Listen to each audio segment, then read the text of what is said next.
House వైఫ్గా ఉండేదాన్ని. ఈ wastage గురించి మా వారి ఫ్రెండ్ ద్వారా తెలుసుకున్నాము. ఎంఎస్ఆర్ గారు వచ్చి అవగాహన కల్పించారు.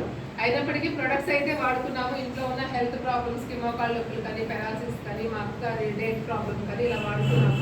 మా పాపకి కరోనా సిమ్టమ్స్ కనిపించినప్పటికీ దాన్ని కూడా దీంట్లోనే వాడుకున్నాము. అలా ప్రొడక్ట్స్ అయితే వాడుకుంటున్నా కానీ బిజినెస్ అయితే ప్రమోట్ చేయలేదు. ఇంట్లోంచి బయటకు వచ్చి అలవాటు లేదు కాబట్టి ఇంకా ఎందుకు అన్నట్లుగా ఊరుకున్నాము. తర్వాత కొన్ని మీటింగ్స్కి వెళ్ళగా అప్లైనర్ మోటివేషన్ చేయగా కొన్ని మీటింగ్స్కి వెళ్ళి బిజినెస్ కనెక్ట్ అయ్యి ఒక 1 ఇయర్ నుంచి నేను ఫుల్ టైం చేస్తున్నానండి. నా ఫస్ట్ ఇన్కమ్ 1250 రూపాయలు, హైయెస్ట్ ఇన్కమ్ 58,500 విమానంలో ఫ్లైట్ ఎక్కాము. మేము థాయిలాండ్ వెళ్ళొచ్చామని అలాగా సార్ తోటి ఈ కంపెనీ ద్వారా వచ్చిన ట్రావెల్ ఫండ్ తోటి మేము కూడాను టూర్ వెళ్ళి రావడం జరిగింది. అలాగా ప్రతి ఒక్కరికి కూడా కార్ ఫండ్ కూడా వస్తుందని మాకు హౌస్ ఫండ్కి దగ్గరలో ఉన్నాము. అలాగా ప్రతి ఆర్డినరీ పర్సన్ కూడాను దీంట్లో ఒక లగ్జరీ లైఫ్ అనుభవించడానికి అవకాశం ఉంటుంది. కాబట్టి ప్రతి ఒక్కరు పట్టుకొని సీరియస్గా మాలాగా టైం వేస్ట్ చేసుకోకుండా సీరియస్గా చేసి సక్సెస్ అవ్వాలని కోరుకుంటున్నాం. Thank you.